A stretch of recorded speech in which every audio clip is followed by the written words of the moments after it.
Our world seems infinitely vast. Endless forests, spacious steppes, mountain ranges stretching beyond the horizon. But even on the largest map, there are empty spaces. Not just physical voids, but gaps in our understanding. We look at the traces of the past, but we cannot see those who left them. We find tools, but we do not know whose hands held them. There are chapters in human history that seem to have been torn out, and their heroes forgotten. Who were they? How did they live? Why did they disappear? What if they weren't just ancestors, but a completely separate, unique branch that simply broke off? Today we will talk about people who once existed, but then dissolved into time, leaving behind only mysteries and questions. Watch the video to the end, and you will learn how just one seemingly insignificant sign can completely change our understanding of our own past. When we think of our most distant ancestors, we imagine nomadic tribes living in caves and hunting large animals. This image has been shaped by decades of study. But what if this image is incomplete? What if there was a species of humans that not only walked the earth, but also lived a life closely connected to the forest? Some archaeological finds scattered across the wooded areas of Europe and Asia point to the existence of a group that seems to have been completely adapted to life in the trees. Their remains show some differences in limb structure that could be the result of constant movement through the branches. They didn't just hide in the woods, they lived there, built their shelters there, and probably used resources that were inaccessible to land-based hunters. Imagine how they built walkways out of branches, moving above the ground to avoid predators. Judging by the structure of their phalanges, their hands were more prehensile and their feet more flexible, allowing them to move confidently along slippery branches as if on a perfectly smooth surface. This is not just a physical adaptation, but the result of thousands of years of evolution aimed at mastering vertical space. They learned to understand the language of the forest, to distinguish sounds that would remain unnoticed to us. The whisper of the wind in the leaves, the crack of a dry branch under the paw of a predator, the quiet rustle that reveals the location of small prey. Their hearing was incredibly sensitive, and their eyesight allowed them to see even in twilight, which gave them a huge advantage. They did not just survive, they thrived using all the opportunities that the forest provided them. Their culture was probably based entirely on tree resources. They could weave sturdy baskets and nets from vines, make tools from hard wood, and perhaps even build complex multi-level dwellings in trees that provided them with protection from the weather and predators. These people were true masters of camouflage. They could blend into their surroundings, becoming virtually invisible to their enemies. Their clothing, made from plant fibers and skins, perfectly matched the colors of the forest, and their movements were smooth and silent. For them, the forest was not just a source of resources, but a home they knew down to the smallest detail. They knew when certain flowers bloomed, when berries ripened, and where to find edible roots. Their memory was probably phenomenal, allowing them to remember the most complex routes and locations of all places important for survival. These people's ability to live in the forest was not limited to physical adaptation.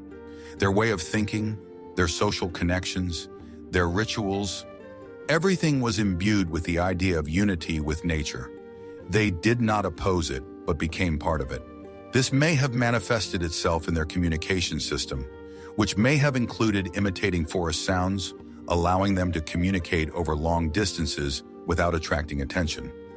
Their culture was probably rich in knowledge about plants and their properties, as well as the behavior of forest animals. They knew where to find medicinal herbs and which plants could be used to make poisons. Their lives were inextricably linked to the cycles of nature. They were probably able to predict changes in the weather based on animal behavior and wind direction. This allowed them to prepare for cold spells and droughts, which increased their chances of survival. They were, in essence, the living embodiment of ecological wisdom, which allowed them to use resources without depleting them and to live in harmony with their environment. Their survival skills in the forest were so advanced that they could be considered masters who completely surpassed our modern abilities. This raises the question, what other unique skills that would be useful to us could have developed in such a species? Share your thoughts in the comments. The finds that baffle even the most experienced scientists are not just bones. These are objects created by these people, In some places, strange, finely crafted stone tools have been found that are unlike anything used by our immediate ancestors, Homo sapiens. They have unusual shapes and, judging by the wear marks, were not used for cutting up carcasses, but for other, more delicate purposes. For example, for processing plant fibers or creating complex woven structures. Traces of primitive traps or nets made from plant materials have even been found. This suggests that their way of life was based not only on hunting, but also on gathering and possibly the development of unique craft skills. They were not simply hunter-gatherers in the sense we are familiar with. They appear to have been skilled craftsmen. These tools, with their unusually thin edges and sharp points, could have been used to create surprisingly complex objects. Perhaps they made not only traps but also primitive pottery from plant materials, which would have been an incredible achievement for that era. Imagine how they could weave dense vessels that would hold water or create strong ropes capable of supporting heavy weights. Such skills required not only craftsmanship, but also a deep knowledge of the properties of various plants, their strength and flexibility. It is possible that these mysterious tools were also used to make clothing or jewelry. Perhaps they created intricate patterns on fabrics using dyes from natural materials, or carved figures from wood that had ritual significance. Each such item would have been not just an object, but a part of their culture, a reflection of their beliefs and worldview. They were craftsmen who worked not only with stone, but also with the most fragile and flexible materials that can be found in nature. It was their way of survival, which allowed them to use the resources of the forest like no one else. Their craftsmanship was passed down from generation to generation, not through books or formal lessons, but probably through direct transmission of skills. The elders taught the younger ones, showing them how to hold a tool correctly, how to process the material, and how to create complex structures. This knowledge was embedded in their hands, their memories, and their culture. What do you think they could create using such tools? And if they did not use speech to communicate like we do, how did they pass this knowledge down from generation to generation? Let's talk about it right now. We are used to thinking that the development of speech was one of the key moments in the evolution of Homo sapiens. But what if another branch of humans had their own completely different way of communicating? In a number of caves, rock paintings have been found that do not resemble the familiar images of animals and hunting scenes. Instead, they are complex, repetitive patterns, symbols, and abstract signs. Scientists still cannot understand what they mean. There is a hypothesis that this is not just art, but a kind of writing or at least a system for transmitting information. Perhaps they did not use complex vocal speech, but instead communicated using complex gestures, symbols, and visual signs. These are not just cultural differences, but a completely different way of thinking and interacting with the world. This hypothesis opens up amazing possibilities. If they really did communicate using symbols, it could explain their incredible ability to pass on complex knowledge without words. Perhaps these patterns were a kind of map, indicating animal migration routes or the location of water sources. Or even more incredibly, they could have conveyed abstract ideas such as concepts of time, genealogy, or even stories about myths and legends. This would not have been mere communication, but a true visual culture, where each image carried deep meaning. Their communication system may have been better suited to their way of life. In a dense forest where sounds are quickly absorbed, visual signals may have been more effective. They could have left symbols on trees or rocks to warn their fellow tribesmen of danger or to show the way. It would have been a silent language, understood only by those who knew its meaning. Such a method of communication would have required not only sharp eyesight, but also an outstanding memory to remember the vast number of symbols and their meanings. Imagine that you find yourself in their world. You see not just drawings, but entire texts that tell stories, teach skills, and pass on the experience of generations. It would be a completely different perception of the world, where knowledge was transmitted not by ear but through sight. This silent language could have been more universal and precise than speech, as each symbol would have had a clearly defined meaning. It may have allowed them to store and transmit information that would have been difficult to express in words. This is a completely new chapter in human history that remains unsolved to this day. The question that puzzles scientists the most is why this species disappeared. If they were so well adapted to their environment and had a developed culture, why are they not among us today? There are several hypotheses. One of them is climate change. The forests in which they lived may have gradually disappeared due to cooling or, conversely, warming, depriving them of their familiar habitat and resources. This would have led to a reduction in their territory and, as a result, to a decline in population. Another hypothesis is related to competition with our direct ancestors, Homo sapiens. Being more versatile, we were able to adapt better to different conditions, mastering both forests and open spaces. We also developed more complex social structures, which gave us an advantage in conquering new territories. Perhaps it was not a direct war for resources, but a slow, gradual displacement as Homo sapiens occupied more and more habitable land, leaving less and less space for this species. But perhaps the reason was quite different. Perhaps their disappearance was not the result of a struggle, but the consequence of some unique event.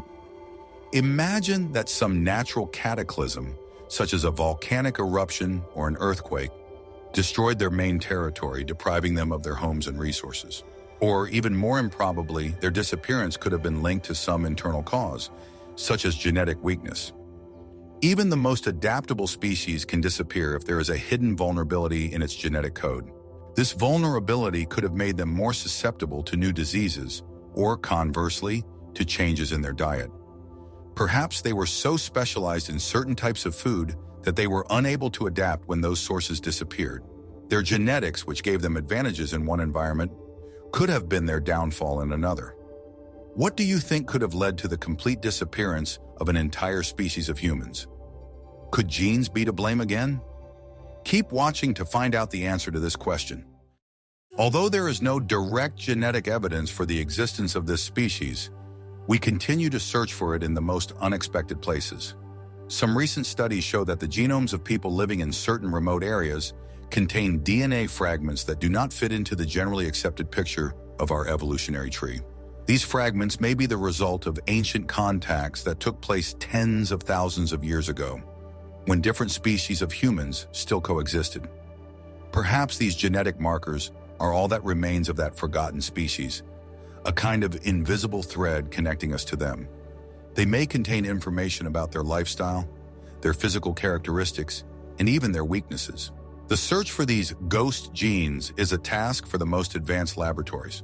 Scientists are using cutting-edge sequencing technologies to compare the genomes of thousands of people from around the world. They are looking for anomalous sequences that do not match the DNA of Neanderthals, Denisovans, or other known ancient species. It's like looking for a needle in a haystack, but each find is a key to unlocking our shared history.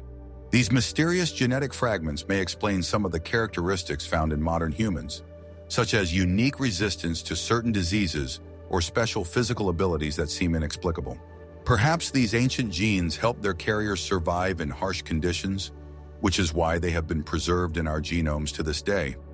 Studying these genes allows us not only to learn about the past, but also to understand how we have adapted to our environment over thousands of years. These genetic markers are a kind of bioarchive. They contain encrypted information about how these people lived, what they ate, and what their physical characteristics were. Perhaps these genes hold clues as to why they disappeared. For example, a genetic predisposition to certain diseases that became fatal when the climate changed or when they came into contact with new pathogens. Thus, studying genes can help us not only find traces of a species, but also understand what led to its extinction. The remains found in a cave in Asia have a unique feature: the structure of the skull. It does not correspond to Homo sapiens, Neanderthals, or any other known species. The shape of the skull indicates that these people may have had a very unusual brain. It may have been smaller in volume but had highly developed areas responsible for spatial thinking and memory. This could have been an adaptation to their lifestyle, where they had to memorize complex routes through trees, navigate dense forests, and find food sources. This suggests that their intelligence may have been completely different from ours. This unique skull structure may have been the result not only of evolution, but also of cultural practices. Some anthropologists suggest that these people may have used some kind of ritual practices that altered the shape of the skull at an early age.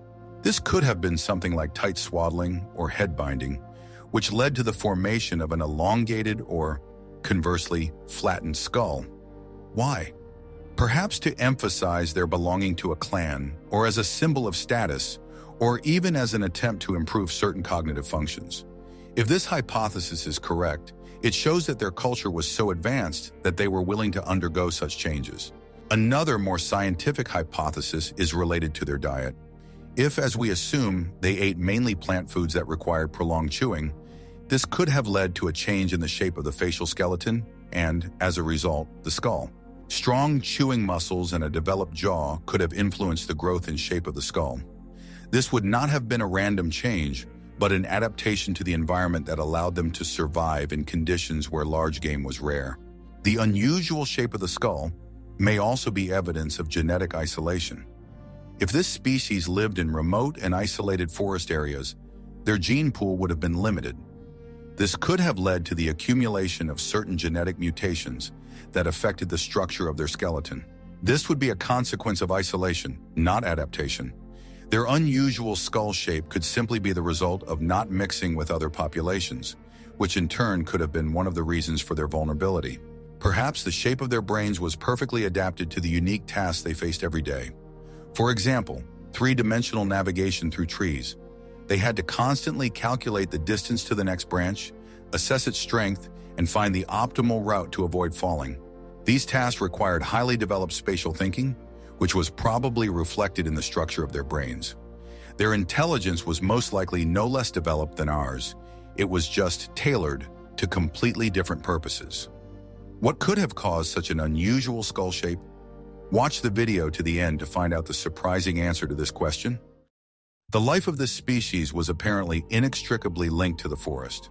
They not only used trees for shelter, but also probably fed on their fruits, leaves, and insects that they could find there. Their tools, as we have already mentioned, were probably adapted for processing plant food, which suggests a wide and varied diet.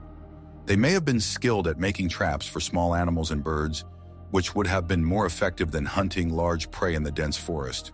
Their survival strategy was based not on strength, but on agility, intelligence, and a deep knowledge of their environment. They were true masters of gathering.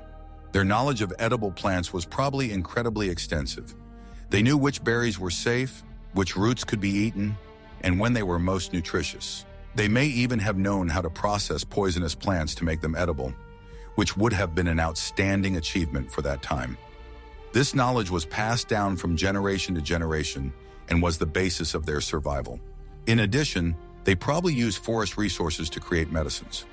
By observing animals, they may have discovered the healing properties of certain herbs and plants. This would have allowed them to cope with illness and injury, which would have been a huge advantage in the wild. Their survival depended on their ability to use all of nature's gifts, not just what they could obtain by force. Their agility and intelligence allowed them to hunt small game without engaging in direct combat with large animals. They could create elaborate traps out of branches and vines that would be completely invisible to their prey. This was a much more effective strategy than trying to knock down a large animal. Their survival was based on cunning rather than brute force, which made them unique. As the climate changed and other species arrived, these people probably retreated to the most inaccessible and remote areas. Archaeological finds made in mountain caves and isolated forest areas indicate that they continued to exist for some time after most of their population had disappeared. These places became their last refuges, where they tried to preserve their way of life, but apparently without success. Their isolation, which had once been their advantage, ultimately became their main problem, preventing them from adapting to changing conditions. In these remote places, where no one could disturb them, they continued to live as their ancestors had lived. They used their unique skills to survive in harsh conditions, but their resources were limited. The population grew smaller and smaller, leading to genetic impoverishment. Their gene pool was not being renewed, and they became more vulnerable to diseases to which they had no immunity. In addition, their isolation led to cultural stagnation. They were unable to exchange knowledge with other groups, which made them less adaptable to new challenges. They continued to use their old methods, which had been effective in the past but did not work in a changing world. Their culture became a kind of time capsule that preserved their way of life but prevented them from evolving. These last refugees became traps for them. They couldn't leave because they didn't know how to survive in other conditions, and their isolation, which had once been their protection, ultimately became their downfall. They dissolved into time, leaving behind only faint traces that we find in the most remote corners of the planet. Their story is a reminder that even the most unique and adapted species can disappear if they are unable to change. Today, we can find traces of their existence in the most unexpected places. These may not only be tools, but also, for example, changes in the soil that indicate that they grew certain plants, or traces of primitive settlements on riverbanks. These traces are so insignificant that they can easily be overlooked.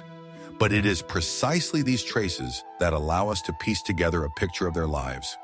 Each such discovery is like a missing piece of a puzzle that brings us closer to solving this ancient mystery. One such invisible trace is palynological analysis. Studying pollen preserved in soil layers can give us an idea of what plants existed in a particular era. If an unusually large amount of pollen from the same plant species is found in layers corresponding to the period of their existence, this may indicate that they cultivated it rather than simply gathering it. This would be evidence of primitive agriculture, which completely changes our understanding of their way of life. Other invisible traces can be found in the geochemical composition of the soil. For example, elevated phosphate levels may indicate the location of their settlements, as these substances accumulate as a result of human activity. Studying these geochemical anomalies allows us to determine with incredible accuracy where these people lived, even if no physical traces of their dwellings remain. We can also find traces of them in changes to the landscape. For example, the discovery of artificial embankments or ditches that were created to drain water or create enclosed spaces may indicate their existence. These minor changes in the terrain may be all that remains of their activities, and each such discovery is a step forward in unraveling this ancient mystery. Studying this forgotten group of people is not just a matter of scientific interest. In a sense, it is a study of our own history. It reminds us that the path of evolution was not straight, and that there were many branches along the way that for various reasons came to a dead end. It shows how diverse and complex humanity's past was, and the more we learn about them, the better we understand who we are and where we came from. Unraveling this mystery is not just about filling in a gap in the evolutionary tree. It is an opportunity to understand how different types of humans adapted to their environment, developed their unique skills, and created their culture. It shows that intelligence and the ability to survive can take the most unexpected forms. We, Homo sapiens, have excelled at conquering open spaces and creating complex social structures. But this forgotten species of humans seems to have been a master in a completely different field, living in harmony with the forest. Studying their tools, their visual language, and their genetic traces allows us to take a fresh look at ourselves. We see that our path was not the only one possible. There were other alternative paths of development that unfortunately came to a dead end. This reminds us that the success of a species is not only about its strength or intelligence, but also its ability to adapt and be flexible. This forgotten species was probably too specialized, which led to its extinction when the world around it changed. Thus, studying this species is not just history, but an important lesson for us. It is a lesson about the importance of diversity and the need to be prepared for change. It reminds us that we too are not immune to the mistakes of the past, and that our ability to survive depends on our ability to learn, adapt, and, of course, protect what we have. What if these people had not disappeared? What would our world look like today if they had continued to exist alongside us? Perhaps we would live in a world where people not only conquer space and create technology, but also live in harmony with nature, understanding its language and using its resources with a wisdom lost thousands of years ago. Their story is a reminder that we are not the only ones who have walked this earth. There were others whose journey was cut short, but whose footsteps, though invisible, continue to influence us. Share your thoughts in the comments below. What do you think we can learn from them? And don't forget to subscribe to our channel so you don't miss our new videos, where we will continue to unravel the mysteries of the past.